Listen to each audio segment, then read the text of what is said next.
tous, très heureux de vous accueillir pour Histoire criminelle, votre magazine dédié aux grandes affaires criminelles chaque dimanche sur LCI. Alors, au sommaire de notre dimanche, récit d'audience. Que retenir de cette deuxième semaine du procès Jubilard? Des témoignages accablants contre Cédric Jubilard, la diffusion surprise d'un enregistrement de Cédric Jubilard et puis la découverte de mystérieux ossements dans un cimetière près de Toulouse. On va vous raconter tout cela dans un instant. Et puis on va aussi s'intéresser au mystère Khadija Bengrit. Khadija Bengrit, c'est cette jeune femme de 23 ans disparue à l'été 2004. Depuis 20 ans, sa mère se bat sans relâche pour savoir la vérité. Eh bien, elle est en passe d'obtenir un procès.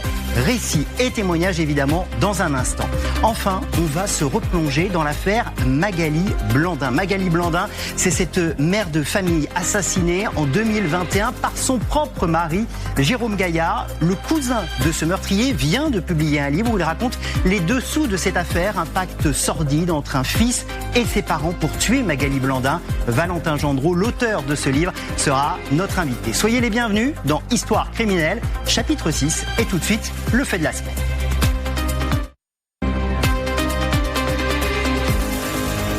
Et on continue évidemment notre feuilleton judiciaire autour du procès Jubilard. On va tout vous raconter de cette semaine, folle semaine qui vient de se passer. Si on résume, la première semaine avait été plutôt favorable à la défense de Cédric Jubilard.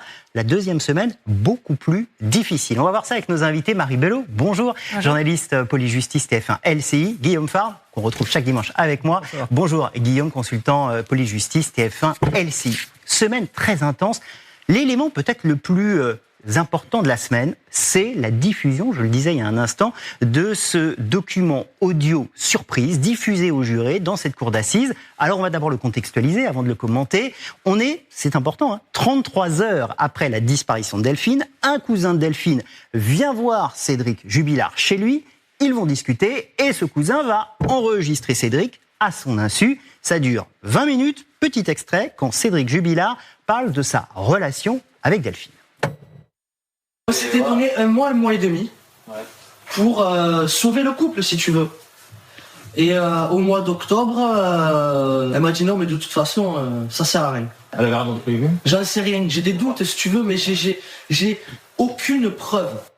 Alors Marie, on a dit plein de choses sur cet enregistrement, on n'a qu'un petit bout là, mais la première chose que les gens ont commenté, et évidemment les parties civiles qui ont avancé ce document, c'est que Cédric Jubilard parle au passé de Delphine. On n'est quand même que 33 heures après sa disparition, et que beaucoup disent « ouais, mais il est très distancié, il n'est pas vraiment dans l'émotion ».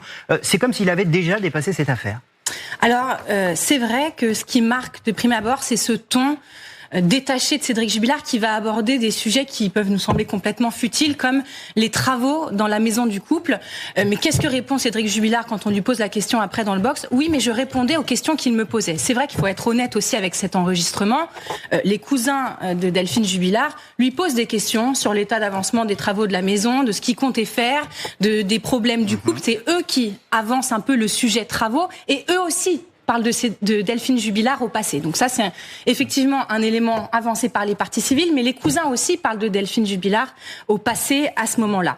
Ce qui leur reproche aussi, c'est de s'intéresser plus aux travaux qu'aux recherches de sa femme. Mais il va en parler quand même dans cet audio, Cédric Jubilard, des recherches. Il va dire « mais moi j'aimerais organiser plus de battues, mais les gendarmes m'en empêchent. Ils me disent « laissez-nous faire notre travail, ce n'est pas votre rôle d'organiser des battues ». Donc c'est vrai qu'il a ce ton détaché, qu'il parle de sujets un peu futiles. Il a des mots durs même contre son épouse. Il dit « pour Noël, elle foutait vraiment rien ». Il parle d'achat, il dit « celle qui choisit, moi de toute façon, elle m'a toujours fait passer au second plan ». C'est sûr que 33 heures après la disparition de sa femme, c'est pas des mots très sympathiques à son encontre, mais il va quand même y avoir quelques moments d'émotion dans cet audio. D'abord, il va dire de lui-même au cousin « j'ai encore du mal à m'exprimer, là avec vous, on est entre hommes, j'arrive à garder mon sang-froid, mais quand je suis avec ma mère, je pleure comme une madeleine ». Donc il y a quand même deux analyses possibles de cet enregistrement. Et à un moment, il lâche justement les vannes, il pleure comme une madeleine, il y a les larmes de Cédric Jubilard, là aussi ça donne lieu à controverse. Est-ce qu'on y croit? Est-ce qu'on n'y croit pas? Écoutez les larmes de Cédric Jubilard. Courage, hein. Tu sais qu'on est là. Cherche comme tu peux. Cherche tout ce que je t'ai dit, Cédric. D'accord? Fais tout ce que tu peux pour la retrouver, s'il te plaît. Alors on a ces larmes de Cédric Jubilard. On a tout entendu cette semaine. Vous voyez, il est dans l'émotion, il est triste, il a perdu sa femme. Et les autres, non, ces larmes, c'est acteur studio. C'est compliqué de juger les pleurs d'un homme quand on n'est pas dans la pièce au moment des faits. Le mieux, c'est d'en revenir aux faits. On a effectivement le cousin de Delphine, celui qui s'est avancé à la barre cette semaine, qui dit ça. Voilà, lorsqu'il me tombe dans les bras, je n'ai pas compris. Il est tombé d'un coup. Il n'y avait pas de pleurs, que des gémissements. On s'est regardé avec mon cousin et on s'est dit que c'était du faux. Ça, c'est l'analyse des cousins. C'est comme ça qu'ils vivent les pleurs de Cédric Jubilard. Cédric Jubilard est interrogé dans le box des accusés cette semaine et l'avocat des familles lui dit « Vos pleurs, monsieur Jubilard ?» Il répond « J'ai pas le droit de m'effondrer ?» Mais vos proches parlent de pleurs de crocodile. Et lui, il répond « C'est leur ressenti, pas le mien. » Donc là encore, c'est une affaire de perception. Ouais. On a la famille de Delphine qui pense qu'il joue la comédie et Cédric, lui, qui dit « Voilà, c'était des vrais pleurs, c'est leur ressenti. » C'est intéressant ce que vous dites, le mot perception. Parce que dans un procès d'assises, c'est aussi une histoire de perception. Faut redonner peut-être le contexte, Guillaume. Ce document, il n'était pas prévu. C'est une diffusion surprise, avancée par les parties civiles, avec pour objectif, c'est exactement ce que dit Marie, de créer une impression dans la tête des jurés. Évidemment, c'est deuxième semaine d'audience et c'est un rapport de force. Vous imaginez une sorte de bras de fer entre l'accusation, la défense, et chacun essaye de faire pencher le rapport de force en sa faveur. C'est le principe du procès d'assises pour emporter quoi ? L'intime conviction des jurés. Il n'y a pas de corps, il n'y a pas de scène de crime, il y a encore moins d'aveux de la part de Cédric Jubilard. Donc tout va se jouer sur l'intime conviction. Donc évidemment, il faut faire pencher la balance. Et la stratégie de l'accusation, appuyé en cela par les parties civiles, la défense des parties civiles, c'est de dire mais regardez, c'est un être froid, sans affect, il n'a pas vraiment cherché sa femme. Tout ça sur fond de contexte conflictuel, puisque la séparation, certains voudraient la présenter comme conflictuelle. La défense, elle dit mais la séparation n'est pas si conflictuelle que ça. On a d'autres éléments qui prouvent qu'en fait, même s'ils étaient plutôt en instance de séparation, il y avait quand même des rapprochements, y compris physiques. Donc c'est vraiment là-dessus que ça se joue. Tout est affaire de perception. La défense sur la première semaine avait bien déstabilisé les enquêteurs, les gendarmes. Cette semaine, c'est un petit peu plus difficile, mais il y a encore une semaine d'audience devant nous. Marie. Ce que je trouve en fait assez incriminant dans cet audio et qui a été assez peu soulevé, c'est quand il s'agit du divorce. Il dit ceci dans l'enregistrement. Elle me dit ça sert à rien, ma décision est prise, je suis déjà très loin, je suis partie. J'ai fait d'accord, ok. Je me dis qu'elle a trouvé quelqu'un, c'est le mec rencontré sur Internet et je lui ai dit, dis-le-moi, je m'en fous. On l'entend dire ça dans l'audio. Ça contraste complètement avec tous les éléments du dossier et tous les témoignages de proches qui disent que Cédric Jubilard ne vivait pas bien du tout cette séparation et qu'il était en colère. Et là, quand il en parle avec le cousin de Delphine, il a l'air de vivre ça plutôt très bien. Je lui ai dit ok, juste dis-le-moi, mais tout va bien. Et c'est cet élément-là que je trouve un peu plus compliqué pour la défense. On a eu un autre élément intéressant cette semaine, et là aussi qui peut sembler accablant. A été entendue une assistante maternelle qui intervenait au domicile du couple des Jubilard. Elle venait s'occuper des enfants. Elle vient un soir s'occuper des enfants. Cédric rentre du travail. On imagine qu'il y a le 20h, de TF1 évidemment. Et on est en train de parler de l'affaire Daval. Écoutez ce que dit à ce moment-là Cédric Jubilard et qui est rapporté par cette assistante maternelle. Un soir, il est rentré du travail. Il y avait l'histoire d'Alexia Daval à la télé. Il me dit, il n'est pas malin lui, j'aurais fait mieux que ça moi. Avec moi, on ne l'aurait jamais retrouvé. Dans la salle, stupeur. Cédric Jubilard secoue nerveusement la tête, hausse les sourcils. La présidente le questionne. Je pense que je n'ai jamais dit ça. Elle ment. C'est pour m'enfoncer encore plus car ils veulent que je sois le coupable. Alors évidemment, la vérité, on ne la saura jamais parce qu'on a quelqu'un qui dit il a déclaré ça, Cédric Jubilard dit non, je n'ai jamais dit ça. Cette phrase, elle est particulièrement cruelle. J'aurais fait mieux que Daval, on ne l'aurait jamais retrouvé. C'est exactement le scénario qu'on a avec Delphine Jubilard. Alors, c'est du déclaratif. C'est ce que dit une nounou de ce qu'il aurait prononcé. Lui conteste cette phrase. Le problème, c'est que ce n'est pas la seule phrase un peu de ce type-là que Cédric Jubilard aurait prononcée. Il y a un ami de Cédric qui s'est avancé à la barre cette semaine et qu'il a dit qu'il lui avait dit ceci une semaine avant la disparition de Delphine. Ça se passe pas bien, ça m'énerve, la maison ça avance pas, j'ai envie de la tuer, j'ai envie de l'enterrer. Donc évidemment, Cédric Jubilard a été entendu aussi sur ses propos. Il dit quand je suis énervé contre des gens, oui, je dis souvent que j'ai envie de les tuer. En fait, c'est ça la défense de Cédric Jubilard, c'est de dire qu'il a des paroles en l'air, qu'il aime bien parler de ces choses-là un peu crûment, mais que ce sont des blagues et que ce n'est pas à prendre au premier degré. Voilà, il fait de l'ironie. Il a été questionné plusieurs fois à la barre. Il dit c'est pour m'enfoncer encore plus car ils veulent que ce soit moi le coupable. En fait, c'est l'opinion face à l'affaire Jubilard depuis bientôt 5 ans. Parfois, elle voudrait des portraits ou des profils très linéaires, très lisses. C'est-à-dire que Cédric Jubilard, lui, il devrait être mort d'inquiétude, il devrait pas avoir un mot de... Parce que c'est la réaction humaine normale, voilà. Entre guillemets normale. Il ne devrait pas refaire sa vie rapidement, il devrait pas tourner la page trop tôt. Bon, il est enfermé dans un rôle. Delphine Jubilard, elle devait vivre une relation amoureuse, très sentimentale, avec son amant présenté comme l'amant de Montauban, s'installer avec lui, etc. Et qu'est-ce qu'on découvre à la faveur de ce procès d'assises ? Qu'en fait Cédric Jubilard est un homme beaucoup plus complexe qu'il n'y paraît. D'un côté, on le présente comme quelqu'un d'extrêmement machiavélique, qui aurait échafaudé un scénario complexe et qui aurait réussi presque le crime parfait. Il se présente en survêtement, il y a des incohérences, il y a des propos qui cadrent pas du tout avec quelqu'un qui aurait pu penser de façon très méthodique à un crime parfait. Et quant à Delphine Jubilard, qu'apprend-on? Que son amant, bien, il entretenait des relations avec d'autres femmes qu'elle et qui fréquentait des sites sadomasochistes. Donc en fait, ça cadre pas non plus tout à fait avec des récits qu'on voudrait dans certains cas très parfaits, parfaitement ordonnés, qui rentrent dans des cases, et en fait pas du tout, c'est beaucoup plus complexe que ça, et ça ne fait pas émerger pour autant la vérité judiciaire, parce qu'après 2 semaines on l'a toujours pas. Avant d'en venir au troisième élément important de cette semaine, c'est la découverte des ossements, c'est quand même assez incroyable. Un mot, Marie, sur ce que vient de dire Guillaume, parce que vous l'avez vu dans le box, Cédric Jubilard. Qu'est-ce qu'il dégage? Parce qu'effectivement, Guillaume a raison, il ne correspond pas peut-être aux stéréotypes qu'on s'imagine tous.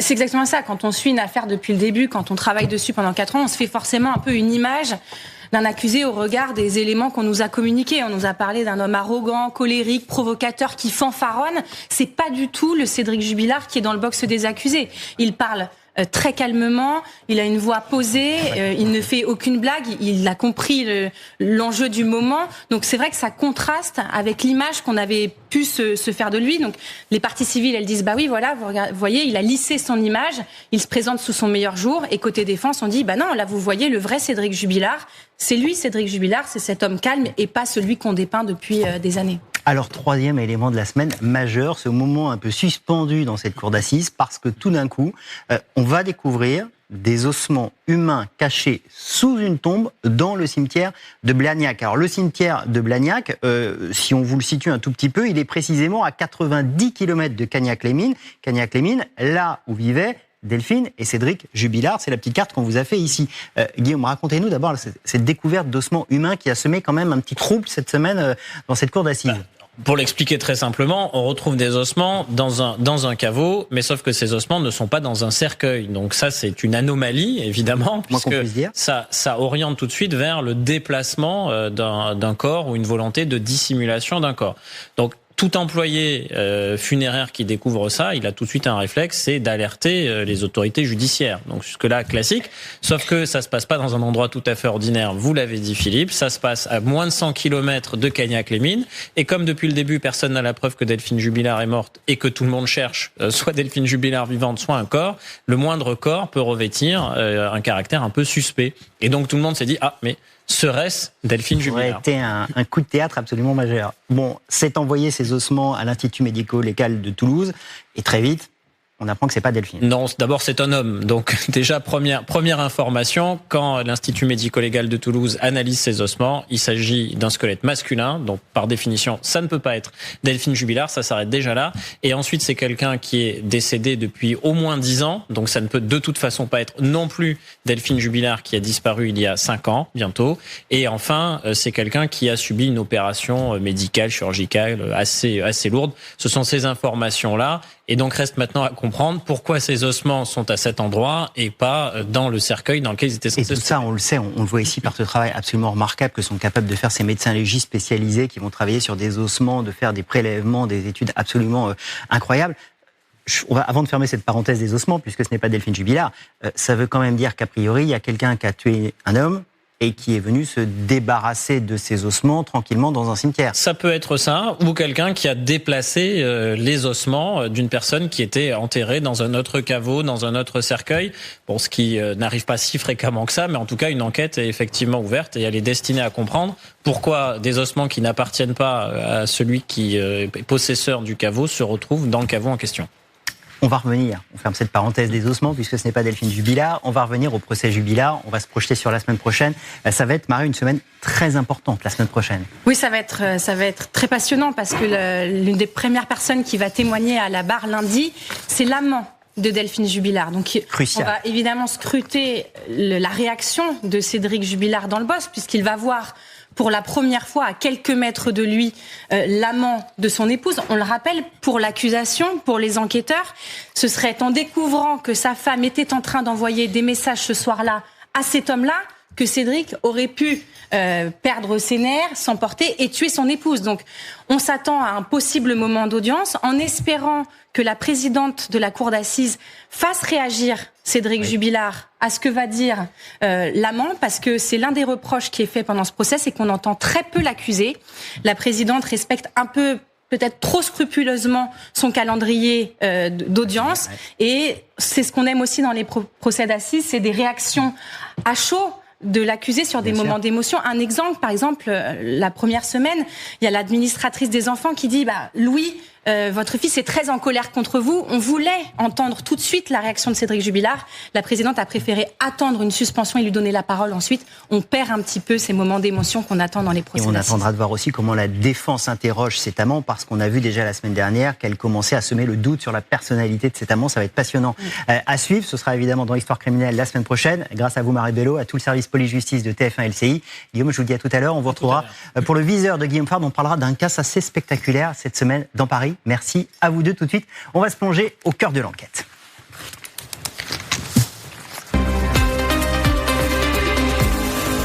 Au cœur de l'enquête, et d'une enquête qui pourrait peut-être enfin aboutir 20 ans après. L'enquête sur la disparition de Khadija Ben-Grit. Khadija Ben-Grit, c'est une jeune femme de 23 ans. Elle disparaît à l'été 2004. Et pendant 20 ans, il ne va quasiment rien se passer. Pendant 18 ans précisément, parce qu'après, c'est sa mère, la mère de Khadija Ben-Grit, qui va reprendre les choses en main, qui va mobiliser des enquêteurs privés d'abord, et puis ensuite mobiliser les enquêteurs, les gendarmes, les policiers, le pôle de Nanterre, pour qu'enfin ce dossier avance. Et aujourd'hui, on est peut-être juste quelques semaines, quelques mois avant l'annonce d'un procès aux assises du suspect numéro 1. On va vous raconter l'histoire, l'enquête Khadija Ben-Grit avec tous nos invités qui sont là. Bonjour, merci d'être avec nous, notamment l'avocate de la mère de Khadija Ben-Grit. C'est dans un instant dans Histoire criminelle. Vous restez avec nous, à tout de suite.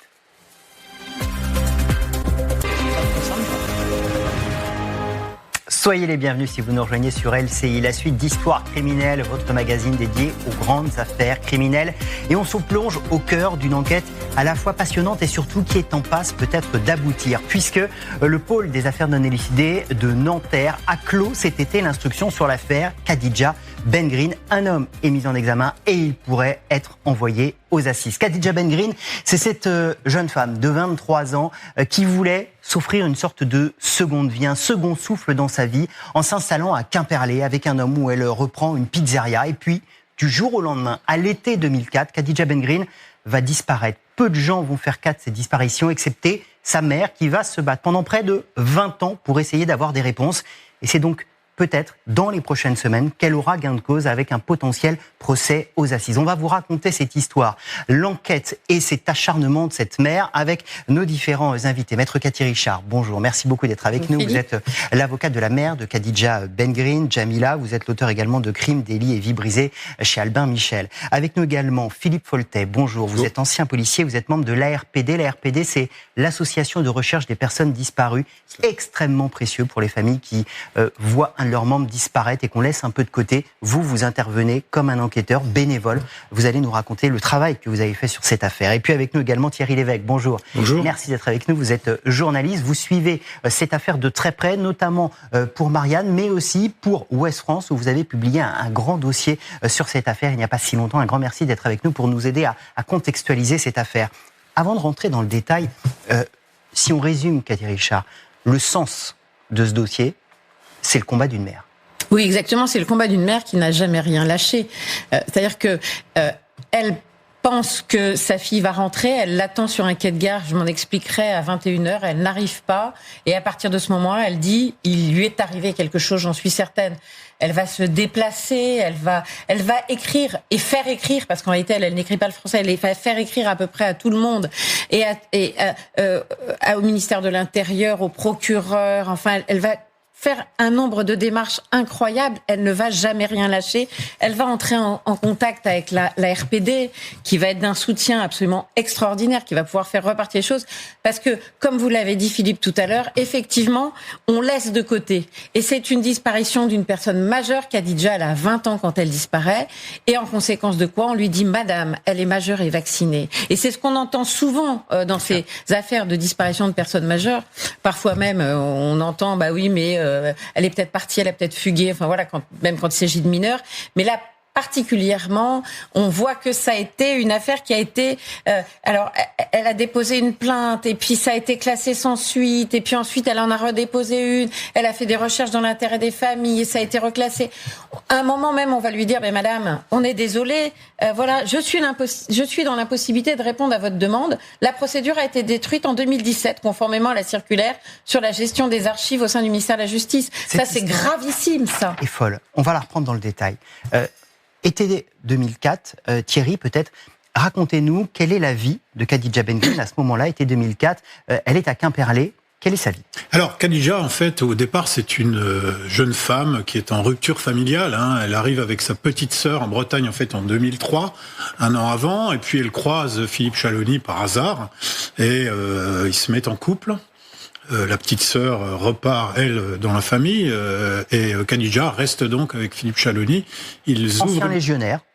Oui, alors il se présente comme ça, semble-t-il, mais il n'est pas certain qu'il l'ait été. Bon, en tout cas, ils se mettent ensemble, ils sont en couple, et ils ouvrent une pizzeria ensemble à Quimperlé. Il y a même un article avec une photo d'eux dans le journal Le Télégramme.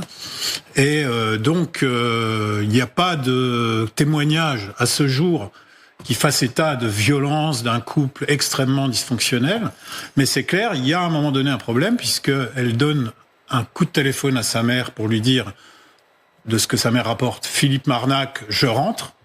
Et à partir de ce jour-là, on n'aura plus jamais de nouvelles d'elle. Alors on va effectivement réévoquer ce coup de téléphone, il est très important. Qu'est-ce qu'elle dit exactement à ce moment-là, Khadija ? On est donc au début de l'été 2004. Qu'est-ce qu'elle dit à sa mère qui vit à Annemasse ? Alors, Khadija, elle est avec Philippe Chalony depuis mars 2003. C'est en mars 2003 qu'il la prend en autostop et elle reste avec lui. Khadija, elle a des rêves. Et notamment, un de ses rêves, c'est de pouvoir un jour acheter un appartement, notamment pour sa maman.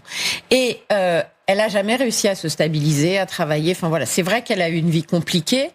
Elle rencontre Philippe Chalony, qui se présente un coup comme effectivement un ancien légionnaire. Certains nous disent qu'il s'est présenté comme un éducateur.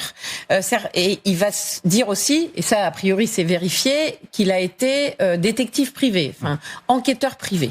Donc elle trouve ce Philippe Chalony qui est plus âgé qu'elle, elle pense pouvoir se stabiliser avec lui, et notamment il y a l'ouverture de cette pizzeria. Et il y a même 2 articles de journaux avec 2 photos différentes du couple, de elle et de Philippe Chalony, où à chaque fois ils sont présentés comme tenant cette pizzeria ensemble. Il y a tout le monde, beaucoup de monde qui va dire effectivement elle était un pizzeria, elle travaillait, etc. Et elle, à ce moment-là, je pense qu'elle y croit, voilà. Et les relations qu'elle a à ce moment-là avec sa mère, ça va être de dire Philippe ne veut pas que je dise où j'habite exactement, donc sa maman va lui envoyer aussi, ça a beaucoup d'importance, un colis post-restante, et donc mais on croit que tout va bien se passer, que voilà. Sauf qu'en fait, au bout d'un an, il y a cet appel. Au bout d'un an, elle appelle en disant maman, Philippe Marnac, je rentre. Donc en fait, là, il y a 2 choses qui sont importantes dans cet appel téléphonique. La première, c'est qu'a priori, et ça on s'en rendra compte après, puisque Philippe Chalony va tout le temps nier qu'elle ait pu travailler pour la pizzeria, il dit... Alors ça, on va y revenir. Va y revenir, c'est la version. Je voudrais juste qu'on s'arrête. Il y a ce coup de téléphone, je rentre. La mère de Khadija va s'inquiéter. Elle va s'inquiéter quand elle n'arrive pas. Bien sûr. 21h. Elle est précise, elle dit j'arrive à 21h. Et elle va finir par aller déposer plainte. Je voudrais juste vous entendre, parce que Cathy Richard l'évoquait, quand elle va voir la gendarmerie pour dire « ma fille a disparu », on va absolument pas prendre ça au sérieux, parce qu'on se dit « elle est majeure, des disparitions il y en a beaucoup, finalement, elle fait ce qu'elle veut, votre fille. C'était le cas, et c'est encore un peu le cas, beaucoup moins, mais c'était le cas à cette époque. On a beaucoup d'affaires dans lesquelles les familles déclarent, la traditionnelle attendez 48 heures et il va revenir. Bon, je pense que maintenant on n'en est plus là, mais il peut y avoir encore des réminiscences de cette époque. Toi, il est toujours certain que au départ, lorsqu'une disparition est sollicitée et que nous sommes saisis, on demande aux familles de vérifier que l'essentiel est bien fait. C'est-à-dire les choses volatiles comme la téléphonie, la vidéoprotection, éventuellement la trace olfactive, le chien qui peut prendre une trace, etc.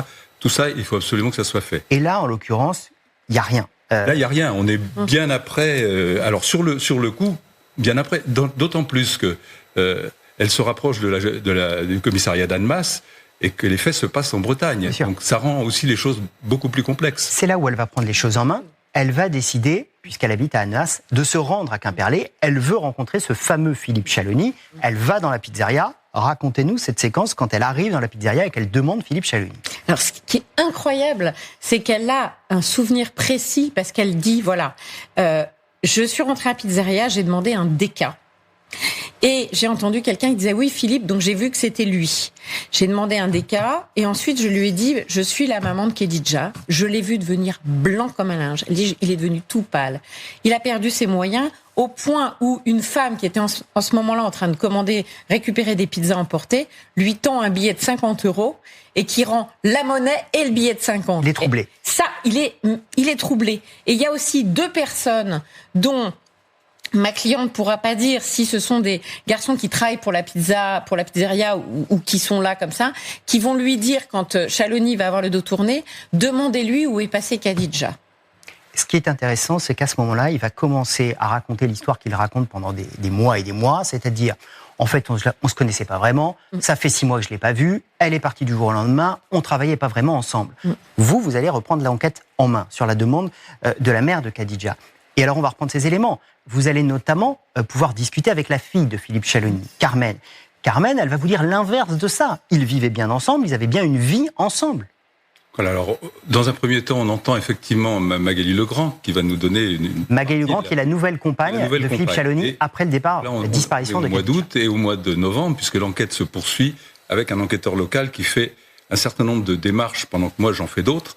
Et on se complète assez bien pendant toute la période de l'année qui va suivre. Et effectivement, j'ai finalement, en cherchant sur Facebook, je retrouve Carmen Chalony, on échange par message d'abord, et puis ensuite j'ai une conversation relativement longue, pas loin d'1 heure et demie avec elle. Elle défend son père, elle le défend, mais elle le défend bien, c'est-à-dire que, parce que visiblement c'était un père à son égard, c'était un père aimant, qui n'a jamais eu une vie très simple avec ses ex-compagnes, mais qui, pour elle, il l'a toujours considéré comme la prunelle de ses yeux. Donc, elle ne peut en dire que le plus grand bien. Et bien évidemment, comme elle a vécu, elle aussi, avec Magali Legrand, elle voit bien que Magali Legrand essaie, alors, on ne sait pas dans quelle proportion. Et qu'est-ce qu'elle vous dit de la vie de Philippe Chalony avec Khadija ? Ce qui est important pour nous, c'est d'arriver à déterminer que sur la période février 2004 à juin 2004, il y avait une communauté de vie, parce que ça ne ressort pas, et elle nous le confirme. Elle nous confirme qu'elle rentrait toutes les 3 semaines, le droit de garde s'opérant, toutes les 3 semaines, et que toutes les 3 semaines, elle voyait Khadija, sauf exception, et pas simplement dans la période Châteaulin, mais également dans la période Quimperlé. Quimperlé, qui est la période de février à juin. Quels que soient les endroits où ils ont vécu, ils étaient ensemble, elle travaillait avec lui, elle vivait avec lui. Donc l'hypothèse de « je ne l'ai pas vue depuis 6 mois, elle a disparu comme ça, on ne se connaissait pas vraiment », elle ne tient pas. Là, on a un mensonge. Et puis après, il y a un deuxième élément important, c'est que Khadija, elle disparaît avec tous ses vêtements, dit Philippe Chalony. Sauf qu'en fait, l'enquête va révéler que c'est pas tout à fait avec tous les vêtements. Qu'est-ce qu'elle laisse derrière elle ? Oui, alors elle a laissé des éléments très personnels, comme des bijoux, par exemple, que donc l'enquêteur bénévole de la RPD va retrouver et qui avait ce détail était passé inaperçu aux yeux de la gendarmerie, qui en fait, il faut le dire, pendant 10 ans, parce que quand la RPD arrive, il faut quand même le rappeler, on est 10 ans, on est en 2013, c'est bien ça. Même plus tard. 2019, 2021, on arrive en 2021. Voilà. Oui, 2013, c'est l'enquête préliminaire de gendarmerie qui a été classée. Donc la RPD arrive encore beaucoup plus tard. Donc, et même à cette époque, donc, on s'aperçoit, chose qu'il n'y a pas au dossier de gendarmerie, elle a laissé ses bijoux derrière elle. Donc c'est vrai que quelqu'un qui partirait comme ça au débeauté, est-ce qu'il ne roule pas sur la fortune? C'est un détail. Il ne laisse pas ses bijoux. Mais bijoux et ça peut être sous-vêtements également, Philippe Foltet. Alors ça, c'est ce que nous dit Magali Legrand, qui a trouvé qu'il y avait effectivement des sous-vêtements, une boîte à bijoux, et ça s'est confirmé par la suite par celle qui va devenir une employée de Philippe Chalony à peu près au mois d'août, Gisèle. Gisèle qui a travaillé auparavant, qui nous aide aussi dans le timing, c'est-à-dire qu'elle a travaillé auparavant dans une crêperie, elle est arrivée en avril 2004, elle est passée souvent devant elle est allée même acheter des sandwichs à la pizzeria, où elle est tombée sur Khadija, et ensuite Philippe Chalony va lui proposer même les sous-vêtements et les bijoux quand elle devient employée au mois d'août. Elle va refuser les sous-vêtements, mais elle va récupérer le collier. C'est quand même plus que troublant, maître, qu'une jeune fille qui ne roule pas sur l'or, c'est le moins qu'on puisse dire, laisse derrière elle le peu de bijoux qu'elle a et des sous-vêtements. Voilà, c'est d'autant plus troublant que Philippe Chalony va dire à ma cliente, elle est partie en emmenant tous ses vêtements, elle m'a laissé des cintres vides, etc. Et qu'on sait que en un an, elle avait accumulé pas mal de choses et qu'elle avait au moins une grosse valise de vêtements. Voilà. Et donc, qu'elle s'encombre d'une grosse valise de vêtements, mais qu'elle ne prenne pas ses sous-vêtements et ses bijoux, c'est plus que surprenant. C'est totalement impossible. On voit là qu'il y a, grâce à votre travail, plein d'éléments qui posent question. Et c'est comme ça que les investigations vont être reprises. On va un peu vite dans le temps, mais le pôle des affaires de Nanterre va reprendre ce dossier. Pourquoi d'ailleurs? Parce qu'il estime qu'il y a suffisamment d'éléments troublants? C'est une question intéressante. Je crois que c'est sur saisine de la RPD qui ensuite saisit une avocate qui elle-même arrive à convaincre le pôle de Nanterre de reprendre cette affaire. Puis je crois que la gendarmerie, avec son unité Colcaise, qui s'appelle Diane, a peut-être un peu à se faire pardonner, parce que comme on le disait, il y a pas grand-chose ou rien au début. Une enquête préliminaire où il y a un peu 2 fois rien en 2013, une audition de Chalony sans rien du tout, et sans perquisition, sans fouille. Donc, quelque part, je pense que la gendarmerie doit un peu rattraper, parce qu'il y a... Alors, ce qu'il faut dire quand même, c'est que donc cette enquête qui vient d'être mise est une enquête un peu par défaut. C'est-à-dire, on a examiné toutes les hypothèses. Peut-elle être encore en vie? A-t-elle laissé des traces numériques en France, en Algérie? On a même regardé des homonymes. Il y en a. Et donc, ça ne colle pas. S'est-elle suicidée avec peut-être un corps qui aurait enterré sous X? On a vérifié cet élément. Ça ne colle pas. Est-ce qu'un des tueurs en série qu'on connaît, qui sont désormais en prison, a pu passer là à l'époque des faits? Est-ce que ça peut coller? Eh bien non. Donc, quelque part, c'est une accusation, ou en tout cas un rapport d'enquête qui conclut que l'hypothèse qui reste, c'est que Chalony l'ait supprimé. Mais ça vaut ce que ça vaut, ça vaut ce que ça vaut. En gros, ce que vous dites, Philippe Foltet, et je parle à l'ancien aussi policier que vous êtes, c'est qu'il n'y a pas d'autre alternative. Alors, il n'y a pas d'autre alternative, mais je voudrais rebondir sur ce qui a été dit avant, c'est que c'est pas venu tout seul. Les écrits au parquet, j'en ai fait, au parquet général, pour essayer de relancer l'enquête. Au nom de la famille, bien entendu. Et ça n'a pas été... ce qui a déterminé, à mon avis, c'est la deuxième fois, au mois de mars 2022, quand je me rends sur place et que j'appelle le colonel de gendarmerie, adjoint au groupement chargé de la police judiciaire, et que je lui dis, j'arrive avec une équipe télévisée. Voilà. Équipe télévisée d'une chaîne télévisée qui était déjà là le jour où je rencontre Madame Kenan. Donc ils étaient là depuis le début. C'est la pression médiatique qui tout d'un coup fait que les enquêteurs se disent en fait il faut qu'on fasse quelque chose. Donc là, quand j'arrive à la gendarmerie de Châteaulin au mois de mars avec Michel, donc l'enquêteur RPD, on voit bien qu'on est attendu. On voit bien que il y a sur le bureau, il y a un courrier à l'entête du parquet.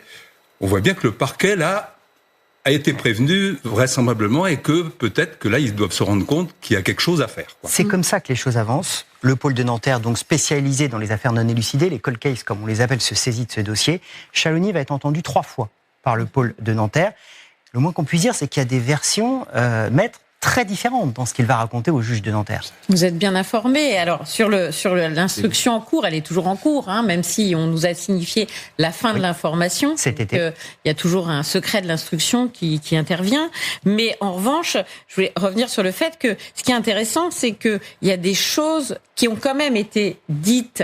Même s'il y a que des petites choses entre 2012, à chaque fois, Philippe Chalony est entendu. Et c'est vrai que ça nous permet de nous rendre compte à quel point, honnêtement, il va se contredire. Il va donner des explications à chaque fois extrêmement différentes sur la relation qu'il avait avec elle. Parfois, il va dire « mais on lui demande « Mais qu'est-ce que vous aviez comme sentiment ?» J'en sais rien. Qui peut ignorer les sentiments qu'il avait, voilà, même si c'est il y a 20 ans, vous vous souvenez quand vous avez aimé quelqu'un. Voilà. D'autant que c'est quelqu'un qui est quand même décrit par plusieurs personnes comme étant, avec Khadija, possessif et jaloux. On peut dire peut-être un mot, Thierry, de son casier judiciaire. Oui, c'est ce que j'allais dire, c'est qu'il y a une sorte de détail qu'il faut pas oublier et qui provoque peut-être la reprise de l'affaire, c'est qu'au moment où on refait l'enquête en 2021-2022, il est détenu pour des abus sexuels sur mineurs, sur l'enfant de sa compagne de ce moment-là et une autre enfant, et donc il sera condamné à 12 années de réclusion, sanction dont il n'a pas fait appel, et pour laquelle qu'il purge toujours actuellement. Donc c'est vrai que du coup, ça le place dans le paysage un peu différemment. Mais ce fait, il est vrai, postérieur à la disparition de Khadija, mais donc évidemment, le parquet, avec la pression qu'a décrit monsieur, plus ce fait nouveau, se sent peut-être sans doute obligé de reprendre un minimum cette affaire. Dans les différents témoignages que vous avez pu recueillir, comment les gens vous dépeignent Philippe Chalony? Vous nous parliez tout à l'heure de sa fille qui disait qu'il prenait soin d'elle. Les autres, ça peut être un homme violent? Alors, violent, dans ses actes, il n'y a vraiment que Magali Legrand qui le dit.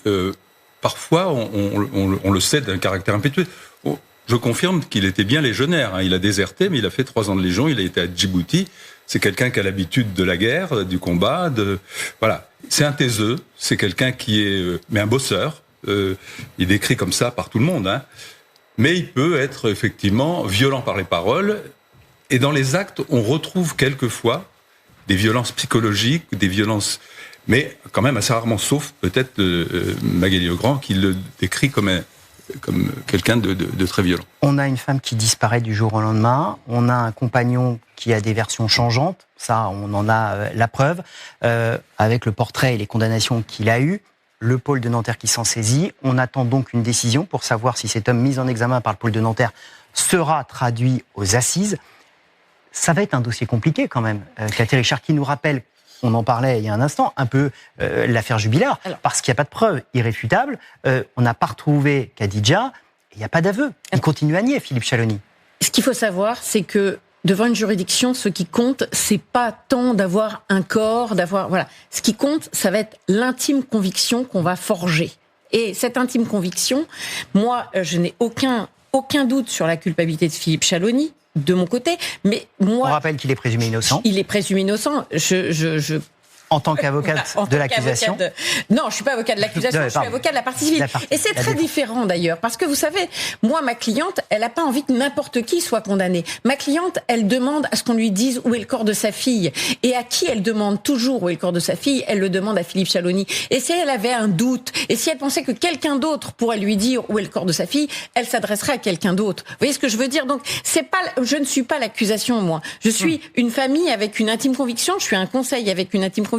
Et ce qui forge aussi mon intime conviction, c'est que Philippe Chalony, il a joué sur du velours tant qu'il s'agissait et qu'il la décrivait comme une fille paumée dont tout le monde se foutait et qui, de toute façon, était capable de faire n'importe quoi. Il l'a décrite comme une pute. Il a eu des mots extraordinairement. Il a sali sa mémoire. Il l'a sali terriblement.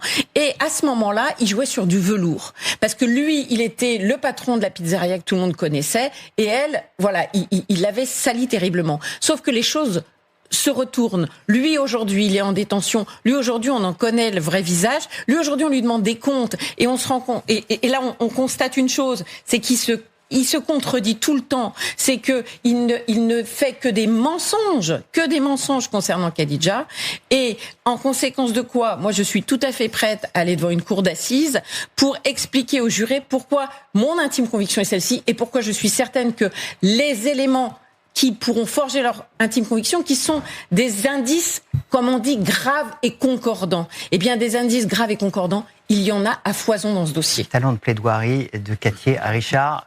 Merci à vous tous. C'était passionnant de se replonger dans cette enquête. Votre travail d'enquête absolument précieux pour cette mère qui veut des réponses, de recontextualiser tout ça. Merci maître d'être venu. On va continuer à suivre ce dossier évidemment et on saura dans les prochaines semaines, les prochains mois, s'il y a un procès aux assises en centriste.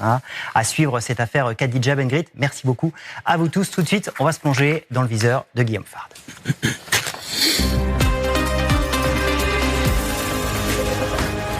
Rebonjour Philippe. Et on va se plonger dans un des événements de la semaine, un casse assez spectaculaire qui s'est déroulé dans les beaux quartiers de Paris. Et oui, en plein 8e arrondissement de Paris, dans la nuit de mercredi à jeudi, il est 4h45 du matin, c'est un véhicule, une Alfa Romeo rouge, qui enfonce la vitrine d'une boutique de luxe pour dérober des sacs de grande valeur d'une grande marque française de luxe. Et cette voiture va être ensuite retrouvée dans un parking, dans une rue adjacente. Les voleurs avaient pris soin de changer de véhicule. Ça n'a pas empêché les enquêteurs de la brigade de répression du banditisme de la préfecture de police de Paris de les retrouver. Ces deux hommes âgés d'une trentaine d'années, ils sont espagnols. L'un d'eux d'ailleurs a été interpellé dans le département de l'Hérault alors qu'il s'apprêtait vraisemblablement à repartir en Espagne. Une partie du butin a été retrouvée.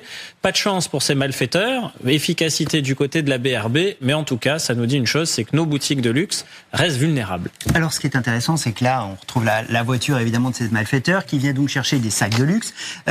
C'est à la mode, j'ai envie de dire, je mets évidemment entre guillemets, c'est qu'il y a une mode chez les voleurs de l'endroit où ils vont aller faire les casses et des objets à récupérer. Oui, parce que en fait, la mondialisation fait que certains articles de luxe qui ont une forte valeur intrinsèque se revendent très bien. Ils se revendent notamment à l'étranger via des plateformes ou des sites internet, certains d'ailleurs sur le deep web ou le dark web. Et donc il y a des réseaux très organisés qui font que les sacs de luxe, les montres de luxe, certains vêtements également sont particulièrement prisés des réseaux de banditisme, pas de grand banditisme, mais de banditisme tout de même. Tout cela est assez organisé. Et d'ailleurs, dans cette affaire, je le disais, les deux personnes qui ont été interpellées peu de temps après venaient d'Espagne et ont réalisé pour autant ce casse en France. Est-ce qu'on peut, dans le temps, je fais appel à votre grande connaissance et votre mémoire des annales judiciaires, est-ce qu'on peut, je sais pas, dresser une chronologie des choses les plus volées, en tout cas qui avaient le plus de valeur au fil du temps? Oui, ce qu'on peut dire, effectivement, Philippe, c'est que d'abord, dans les années 1970 et 1980, celui qui voulait s'enrichir de façon crapuleuse, c'était au fond assez simple, il braquait une banque. Il y avait beaucoup de liquidités dans les banques, et donc on se rendait dans les banques et on braquait les banques. C'est le gang des postiches, le gang des Lyonnais, Jacques Messrine, toutes ces affaires qui, maintenant, en presque un demi-siècle, en tout cas plus de 40 ans, c'était un peu ce qui était privilégié. Les années 90, changement de process, on s'attaque plutôt aux fourgons et aussi aux bijouteries. Ça reste des braquages assez spectaculaires, assez élaborés, mais dans les deux cas, les banques et aussi les transporteurs de fonds s'organisent. Il faut trouver autre chose. Et donc, à partir des années 2000, et c'est pas totalement étranger avec le développement d'Internet, on va plutôt privilégier les articles de luxe où il peut y avoir des facilités à la revente parce que Internet est un accélérateur très puissant pour les réseaux de recel et de revente. Et ce qui fait qu'aujourd'hui, une montre de luxe, vous pouvez la voler avenue Montaigne et quelques heures après à peine, voire dizaines d'heures au maximum, elle est à Dubaï. Et pareil pour certains sacs, on ne citera pas de marque, mais c'est un marché très spéculatif et vous avez des sacs d'une grande marque de luxe française qui peuvent valoir jusqu'à plusieurs dizaines de milliers d'euros. Évidemment, quand vous en êtes possesseur, vous êtes ciblé et la boutique qui va les stocker peut aussi être pris pour cible. Merci beaucoup Guillaume pour toutes ces explications. La mode des voleurs, malheureusement, ça existe aussi dans le viseur de Guillaume Fard. C'est tous les dimanches dans Histoire criminelle. Allez, tout de suite, on va rejoindre notre grand témoin de la semaine.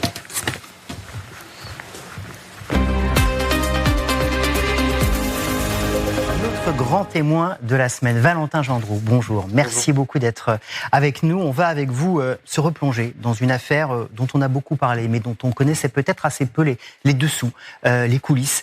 C'est l'affaire de Magali Blandin. Magali Blandin, c'est une mère de famille assassinée par son mari, Jérôme Gaillard. Et Jérôme Gaillard, c'était votre cousin. C'est ce que vous racontez dans ce livre. Un jour, ça finira mal. C'est aux éditions Stock. C'est paru il y a quelques semaines. On va avec vous reprendre évidemment cette histoire familiale marquée par cet assassinat, ce moment terrible dans votre vie de famille.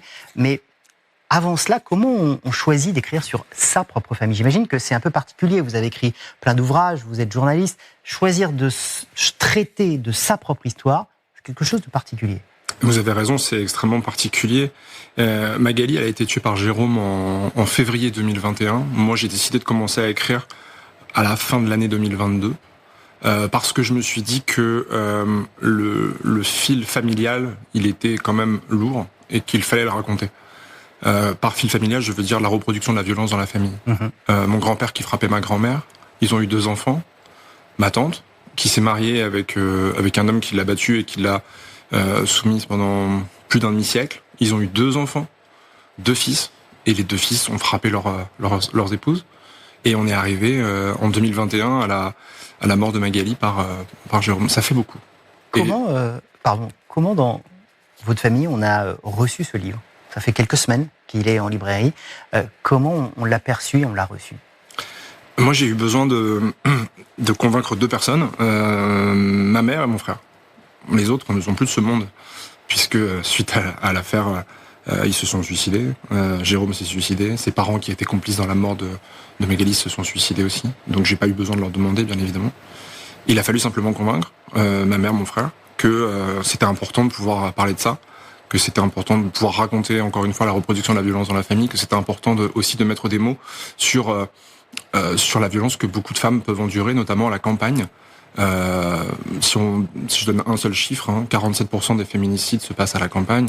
Pourtant, un tiers de la population française seulement y vit. C'est signe qu'il y a quelque chose qui se passe à la campagne, notamment l'isolement que les femmes peuvent parfois subir, puisque les voisins sont plus loin qu'en ville. C'est aussi montrer cette forme de reproduction. C'est aussi montrer que parfois la femme ne peut pas partir. C'est surtout vrai, je pense, pour la génération des gens d'après-guerre qui ne divorçaient pas. Et aujourd'hui, c'est sans doute différent, mais à la campagne, les femmes, soit elles ont la chance d'être mariées avec un mari qui va faire attention à elles, soit ça va être complètement l'inverse. C'est tout ça que je voulais raconter. Il y a toute cette dimension sociétale extrêmement importante qu'on comprend dans votre ouvrage. Et puis, il y a cette affaire, si on prend un pas de recul, on a envie de dire romanesque, parce qu'elle est absolument folle. Comment un mari veut d'abord poser un contrat sur la tête de sa femme, va demander de l'argent à ses parents pour payer ce contrat. Vous allez nous raconter tout ça dans un instant. Vous restez avec nous, on se retrouve dans Histoire criminelle pour se replonger dans l'affaire Magali Blandin. À tout de suite.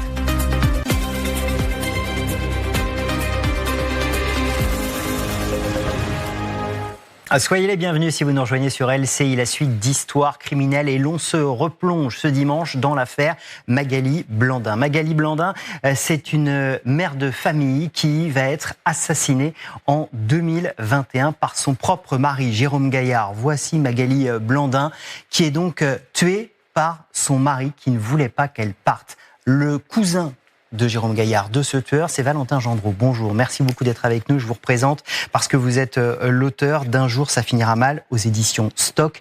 Vous nous parliez il y a un instant de la dimension sociétale évidemment de ce livre, de la répercussion et la répétition de la violence. On va reprendre avec vous l'histoire de Magali Blandin. D'abord, peut-être un petit mot du couple que forment Magali Blandin et Jérôme Gaillard. C'est un couple assez détonnant, ils se ressemblent assez peu. Vous avez au moins 35 cm d'écart. Ils sont tous les deux beaux. Ce sont c'est une belle femme. Lui, c'est un bel homme. Ils sont plutôt bien assortis, même s'il y a 35 cm d'écart. Mais par contre, ils ont des caractères complètement différents. C'est-à-dire que lui, il a un côté mythomane, manipulateur. Il a besoin d'exister dans une discussion. Il a besoin d'exister au regard de l'autre. Elle est beaucoup plus discrète. Elle est beaucoup plus en retenue, mais elle est avant tout dans la bienveillance. C'est-à-dire que c'est quelqu'un qui ne cherche rien d'autre que le bonheur de son interlocuteur ou de la personne avec qui elle va être. Vous avez donc 2 personnalités très différentes. Oui. Ils vont se marier en 2003. Vous allez aller aux noces avec vos parents, votre maman, votre papa qui est parti depuis. Quand vous allez repartir de ces noces, votre papa va avoir cette phrase qui est le titre de votre livre, pardon. Il va vous dire « ça finira mal ». Pourquoi il dit ça? Quel est ce pressentiment de votre papa à ce moment-là? Parce que mon père a toujours vécu dans l'idée que les parents de Jérôme, donc sa sœur et son beau-frère, et les enfants de ce couple, donc Jérôme et le frère aîné de Jérôme, sont des gens à embrouille, des gens que moi j'ai qualifiés appartenant à la branche pourrie de mon arbre généalogique. des gens qui sont dans la recherche éperdue d'argent, qui peuvent profiter de n'importe qui et qui pourraient tout à fait profiter de lui, qui pourraient tout à fait monter des coups tordus pour lui nuire. Et quand il prononce cette phrase, qui effectivement, vous avez raison de le souligner, est le titre de ce livre, Un jour ça finira mal, il veut simplement dire qu'est-ce qu'elle est venue faire là-dedans. Il peut imaginer des violences conjugales, il peut imaginer des cambriolages de Jérôme pour arriver à subvenir aux besoins du couple, il peut imaginer des magouilles quelconques, etc. Je ne pense pas que mon père imaginait que ça finirait à ce point comme ça, que ça finirait aussi mal, mais en tout cas, il imaginait évidemment tout de suite le côté négatif qui était criant dans cette famille quand on les connaissait. Difficile d'imaginer le scénario qui va se dérouler. Effectivement, il y avait un pressentiment qui était juste, mais le scénario est fou. On peut le dire comme ça. Ouais. Le couple va disloquer. Et Magali va vouloir prendre son indépendance. Elle va notamment prendre un compte en banque. Vous racontez ça, c'est important parce que c'est un déclencheur à la prise d'indépendance. Jérôme Gaillard ne veut absolument pas qu'elle prenne son indépendance, qu'ils se séparent. Et on arrive au premier élément totalement fou, c'est que Jérôme Gaillard va donc décider de faire assassiner Magali Blandin, sa femme, la mère de ses enfants. Pour ça, il va trouver des Géorgiens pour mettre un contrat sur la tête de Magali. Les Géorgiens vont demander 50 000 euros. 20 000 euros. Et pour les 20 000 euros, il va aller voir ses parents. Jérôme Gaillard va voir ses parents et dit « Papa, maman, j'ai besoin de 20 000 euros pour que des Géorgiens tuent Magali. » Et les parents vont donner l'argent. Oui. Ça, c'est la première surprise. Les parents de Jérôme, donc Jean et Monique, ils étaient agriculteurs. Ils ont vendu leur ferme au moment où ils sont partis en retraite à Jérôme et à Magali. La ferme a été vendue 250 000 euros à peu près. Sauf que Jérôme et Magali l'ont acheté tous les deux. Donc ça veut dire qu'elle demande le divorce au moment où elle part, où elle quitte le foyer, elle demande le divorce. Elle demande donc la moitié. Oui. Donc elle demande 120, 125 000 euros. Jérôme, il les a pas. C'est l'argent qui fait qu'elle a été tuée. C'est parce que les parents de Jérôme, puis Jérôme, se sont dit il vaut mieux qu'on donne 20 000, il vaut mieux qu'on perde 20 000 pour en économiser 100 ou 105 000. Et il vaut mieux aussi qu'on arrive à garder ce patrimoine familial. La ferme en question, donc Jérôme habitait là, ses parents avant lui, les parents de Jean avant lui. Donc ça c'est le patrimoine. Le patrimoine, il se partage pas. Et l'argent, évidemment, mais il faut en avoir le plus possible, quitte à faire les pires coups possibles. Voilà. C'est totalement fou. On a donc un fils qui va voir ses parents. Les parents vont donner 20 000 euros, mettre un contrat via des Géorgiens sur la tête de Magali Blandin, sauf que les Géorgiens, ça va pas tout à fait se passer comme prévu. Les Géorgiens vont prendre l'argent, vont disparaître, et du coup, Magali Blandin n'est pas assassinée par ces Géorgiens. C'est là où Jérôme Gaillard va dire « Ok, je vais faire le boulot moi-même ». Alors, des années après, il va raconter ce qu'il a fait. Regardez ce petit extrait de 7 à 8. Il va aller au domicile de Magali Blandin et lui-même, dans les auditions qu'il aura bien des années après, il va raconter ce qui s'est passé. Selon lui, il l'aurait violemment frappé sur la tête à coups de batte de baseball. Il aurait ensuite laissé le corps sans vie de Magali à l'intérieur de son appartement.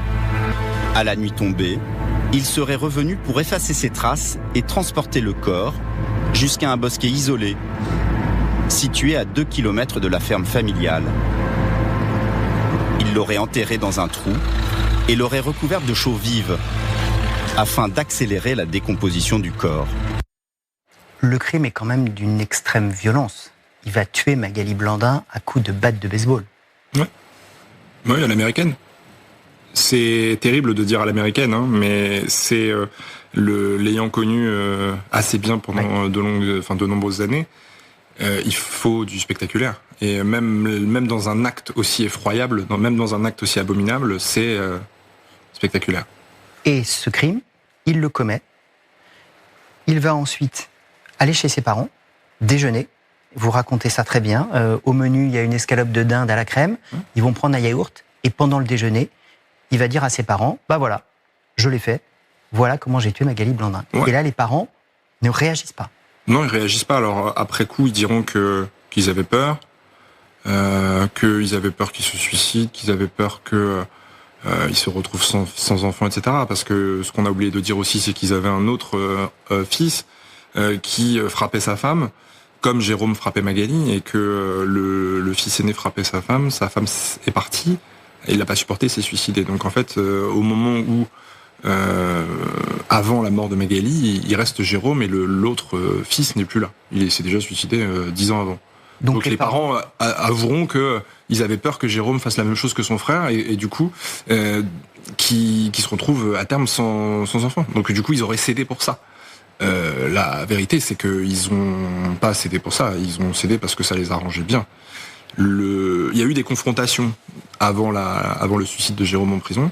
La confrontation a permis de voir une chose, c'est que les parents n'étaient absolument pas étrangers au complot. C'est pour ça qu'on a parlé de complot familial. C'est parce que les parents ont donné l'argent à Jérôme pour qu'il la donne aux Géorgiens. Ils étaient d'accord pour ça.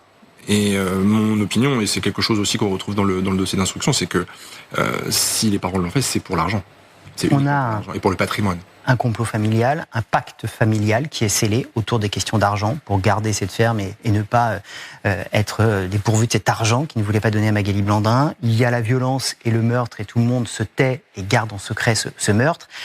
Sauf que voilà, il y a encore un nouvel épisode. C'est que les fameux Géorgiens dont on parlait à l'instant, qui n'avaient pas exécuté le contrat mais qui avaient pris l'argent, vont faire chanter les parents et Jérôme Gaillard en disant « On a très très bien compris ce que vous avez fait. Ça n'est pas nous qui l'avons fait, donc c'est vous.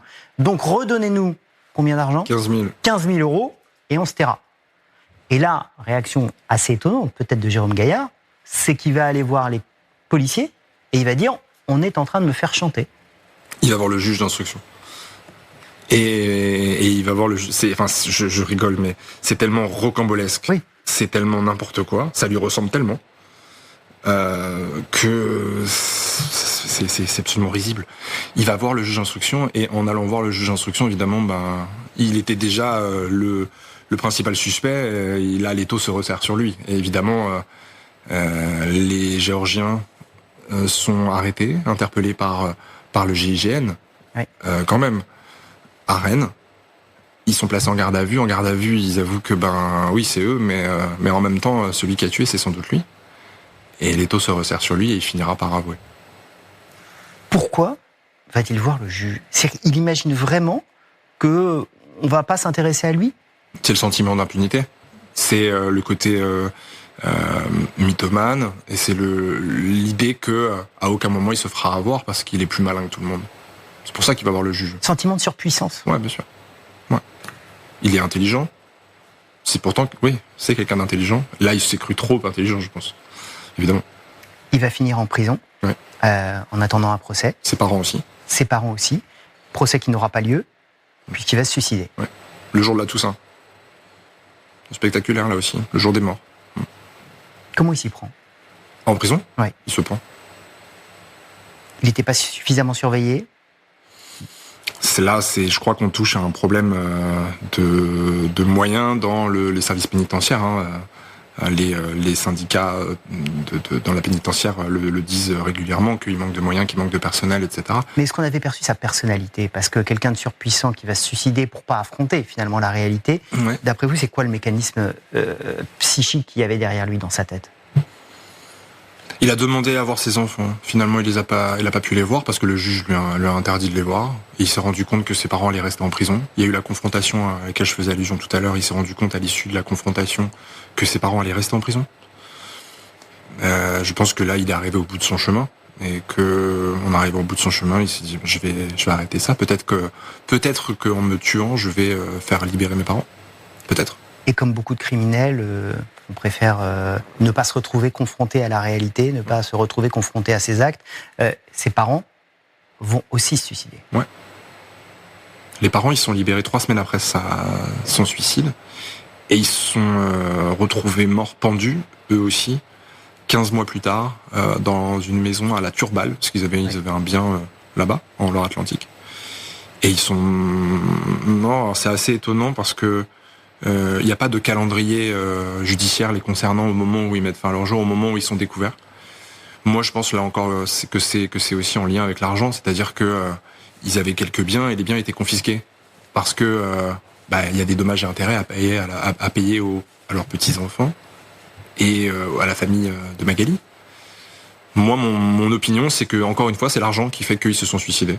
Voilà, la peur de se retrouver avec rien et la peur aussi sans doute peut-être d'affronter une cour d'assises et le regard, la vindicte populaire. Cette histoire, si elle n'était aussi tragique, elle est romanesque. On le disait, c'est un film, c'est une série, c'est assez incroyable. comment ça a laissé des traces dans votre famille? Comment ça a infusé dans votre famille aujourd'hui? Il y a l'idée de vouloir communiquer, de vouloir parler, de pas laisser des choses de côté.